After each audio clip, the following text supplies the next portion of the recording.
Hey guys, today we're going to take a look at the crank and bottom bracket connection and what to do if your crank is really squeaky. So to remove these types of bolt cranks, you need one 14mm driver. They can be 15mm in some Chinese bikes, but usually they're 14mm, such as this. And then you need a crank puller. Alright? Now, mine is combined, and these cost maybe $15–20 maximum. So how to open it? First, you put the 14mm driver in here. Alright? You take the wrench, take the crank, and this might need some pretty heavy, a very heavy hand. So this was pretty easy. I'm just taking the bolt out now. Now, if you need to pull out the crank itself, then my tool has this very fine thread here. And what you do with it is you make sure that these are lined up. So this forcing tool is lined up with the edge. So you take the tool and you start threading it in very gently, because it's a very fine thread and you can actually break it pretty easily. So you thread it in, it should go, you know, pretty simple. And you thread it until you can feel that it doesn't go anywhere, until it's finger tight. And then if you wish, you can tighten it slightly with a wrench. Alright, so this is pretty tight. So what you do now is you thread in the pin that forces the crank to separate from the bottom brackets. I'm just going to show you real quick. So this might need some power to take it off, because they do get quite in there. If it does this sound, don't worry too much. Probably haven't broken it yet. All right.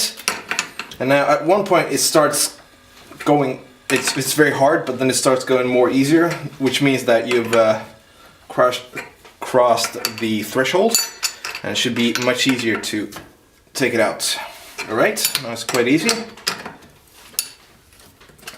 If it's now finger tight, then what you do is you don't remove the crank yet.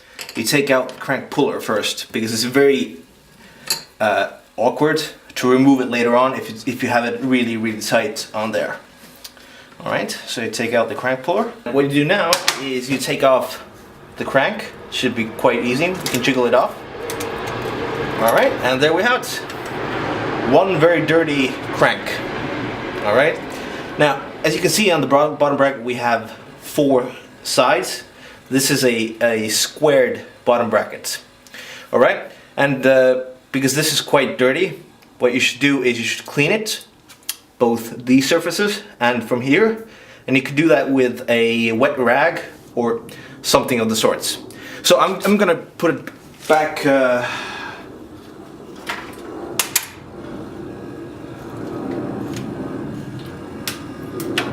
I'm gonna put it back. So what you do is, because my gears are set for the middle ring right now, you take the chain, you put it on the middle ring, and then you pull down and then up. Alright, this might need some coercion until you're near the bottom bracket, and then just put it in. Right? But now the problem is that, as you can see, the pedals are on the same alignment, so which is bad for pedaling. So what you do is you remove it very carefully, you hold it in your hand, you rotate the other crank, and then you put it back on here. There we are. So now you take the bolt, you put it in very easily, nice and easy. You take the tool, the 14mm driver, just put it in, do it finger tight initially. Now you take the wrench and you try to tighten it quite well.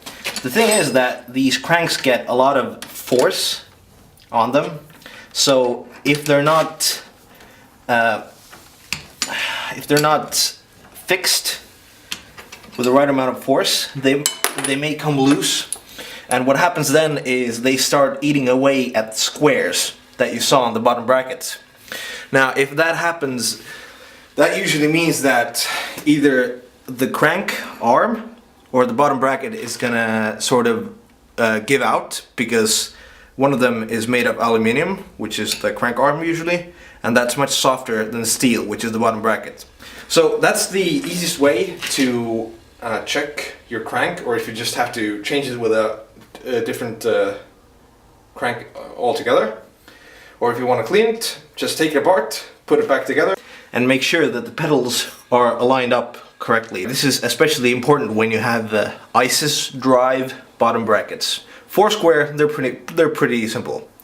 Also, as a side note, some of the newer bicycles have hex driver bolts here, and they usually are 8mm. So it helps to have one of these, but these usually come standard in a hex driver set anyway. And a hex driver set is, if I'm not mistaken, between $15 and $20, and you get about 10 of them. And with that small, that one small set, you should be able to fix pretty much any problem that you might have on your bicycle. Alright, thank you very much for watching. I'm sorry that this was so long. I hope you enjoyed it. Thanks.